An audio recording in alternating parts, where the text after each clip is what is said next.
All right, here we go.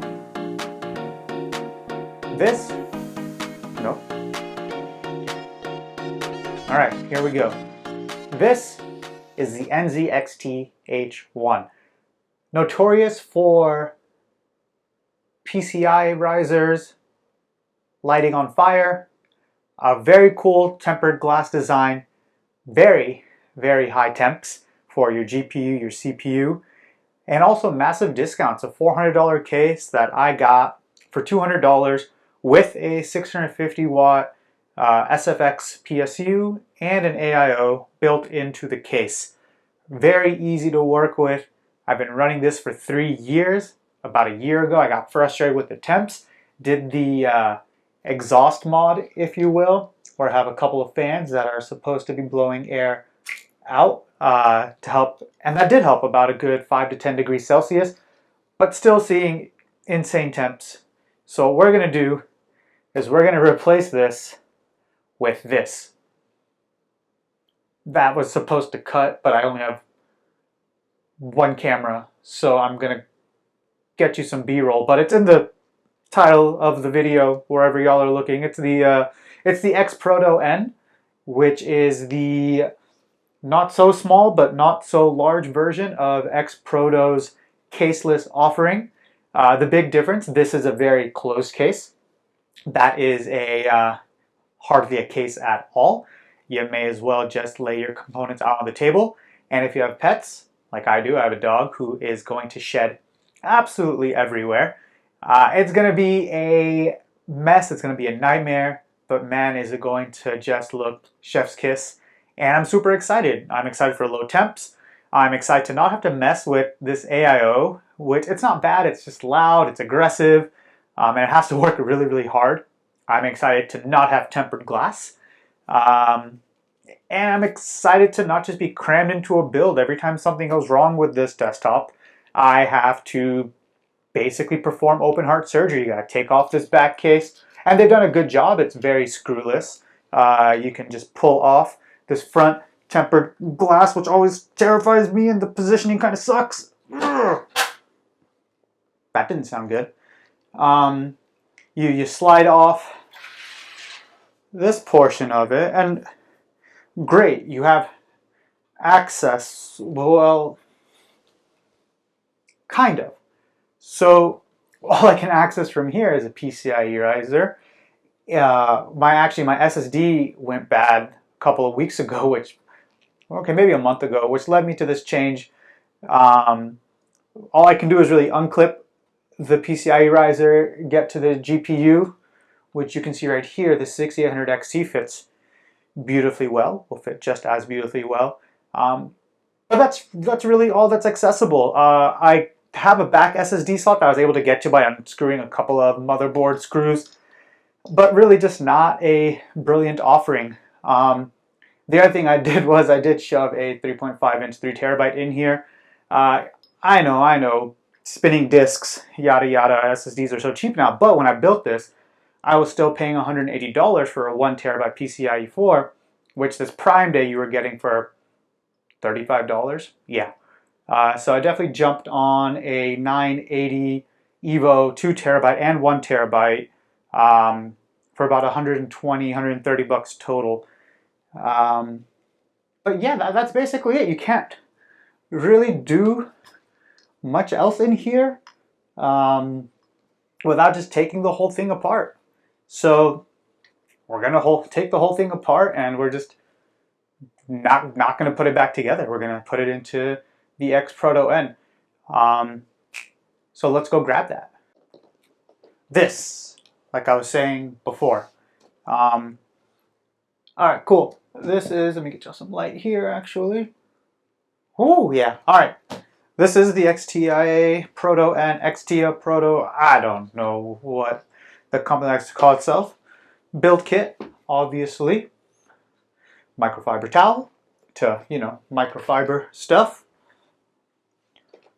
We got the Thermalright AXP120 low profile RGB. Since we're going to be showing everything, it may as well glow as much as possible. Like I said, a couple of the Samsung 980 Pros here. We got a 1 terabyte used from Amazon, which the tape was still on it, so there's that.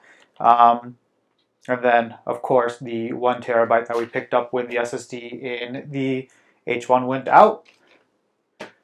What else do we get for parts? Let's see.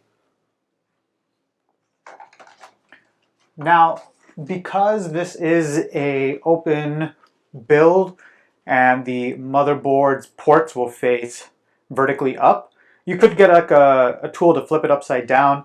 I didn't care for that particularly. I got a USB-C hub.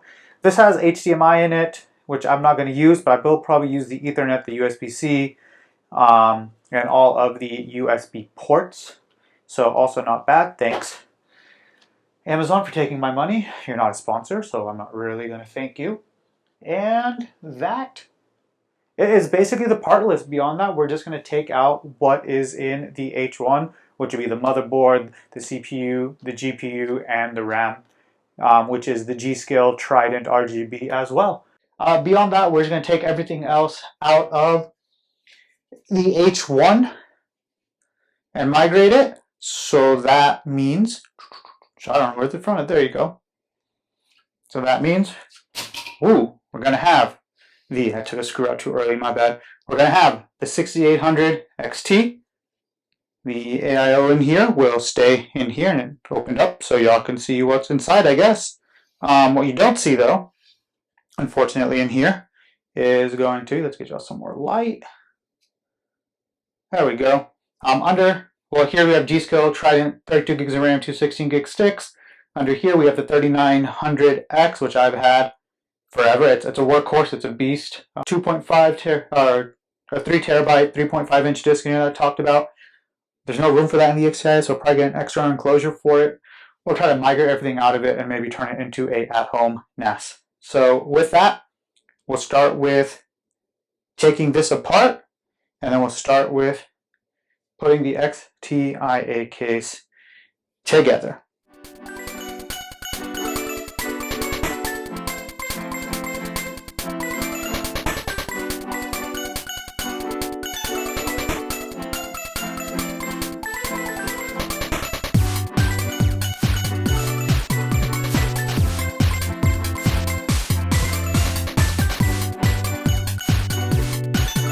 These are scratched, or these scratches are because I did not buy this thing brand new.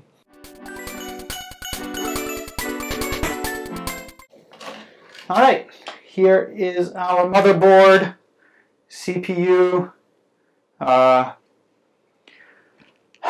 I already put the 1 terabyte under there, and I had my old 1 terabyte back here, but this is where the new 2 terabyte will end up going. So, I mean, all of a sudden done a pretty nice motherboard. I'll unplug that. Just wish the Bluetooth and Wi-Fi modules worked. But hey, can't have it all. Alright, let's unplug these, or unscrew these.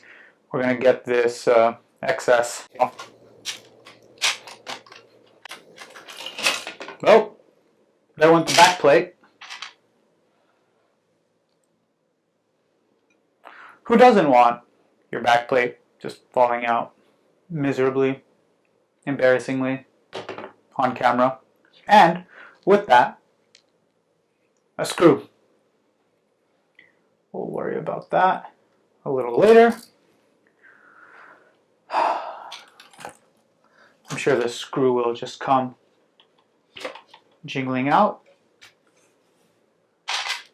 Oh, it already did. Okay, great. Now the last thing to get out of here is going to be the GPU.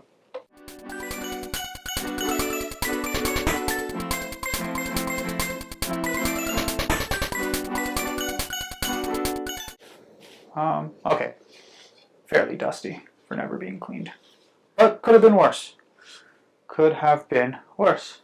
Alright, with that we have deconstructed the H1 as much as necessary, and next time we will continue on with constructing the XTIA Proto-N. Last time we left off, we had just gotten the motherboard taken out of the H1. I off camera packed that away, cleaned it up. We're going to clean up the excess thermal paste off of this heatsink here, or sorry, off of the CPU here. The cooler that I got does have thermal paste pre-applied, so we really don't need it. So the best way to do this, from oodles of internet research in the past and then having done it myself, it's just isopropyl alcohol. I have these alcohol prep pads. Some people go and buy the giant bottles and then use like a microfiber. You really just want something that's not going to leave behind any threads, but you'll see here. And I'm putting basically no pressure on this. It's just coming right off with the isopropyl alcohol. You could take the CPU out and then do it. At least this series of CPUs, the pins were on the CPU itself. So I have a little bit of a fear of bending one of those pins. And not a completely unsubstantiated, right? I've seen it happen to a couple of friends. Awesome. So that's that. Now we are basically ready to go. If you want, you can pre-install everything on your motherboard now. I already have one of my SSDs in here. I am going to come back later and install one on the back. But first I want to go ahead and build the Proto-N. So we'll start with that next.